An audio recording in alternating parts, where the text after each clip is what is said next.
Morning বন্ধুরা, দিবঙ্কর দে math bank চ্যানেলে তোমাদের সকলকে স্বাগত জানাই। আজকে আমরা শিখব চক্রবৃদ্ধি সুদের অঙ্ক। কিভাবে আমরা চক্রবৃদ্ধি সুদ শিখি, আগে তোমাদেরকে সেই ধারণাটা আমি দিতে চাই খুব সহজে। চক্রবৃদ্ধি সুদ আসলে কি? যখন আমরা কোনো টাকা ব্যাংকে রাখি বা ব্যাংক থেকে ধার নিই, যদি সেখানে চক্রবৃদ্ধি হারে সুদ গণনা করা হয়, সেক্ষেত্রে বিষয়টা হচ্ছে এটা, আমরা যে টাকা জমালাম 1 বছরে তার যা সুদ হলো, সেই সুদটা আমাদের জমা টাকার সঙ্গে অ্যাড হয়ে গিয়ে নেক্সট ইয়ারে ওই টোটাল অ্যামাউন্টের উপরে আবার সুদ কষা হয়।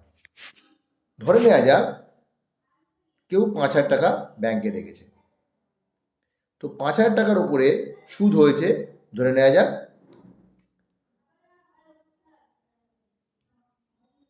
400 টাকা। ওকে, তাহলে এটা প্রথম বছরে 400 টাকা ইন্টারেস্ট হয়েছে প্রথম বছরে। তাহলে নেক্সট ইয়ারে তার প্রিন্সিপালটা বা আসলটা তাহলে কত দাঁড়াবে? নেক্সট ইয়ারের আসল হবে 5,400 টাকা। এটা হচ্ছে মূলত এর ওপরে আবার ওই বছরে সুদ ক্যালকুলেশন হবে, হয়ে যেটা বেরোবে সেটার সঙ্গে সেই সুদটার সঙ্গে এই সুদটা আবার যোগ হবে। ধরে নেওয়া যাক সেকেন্ড ইয়ারে আবার 530 টাকা ইন্টারেস্ট হয়েছে, জাস্ট এক্সাম্পল হিসাবে ধরছি। তাহলে পরের বছরে আসল কি দাঁড়াবে?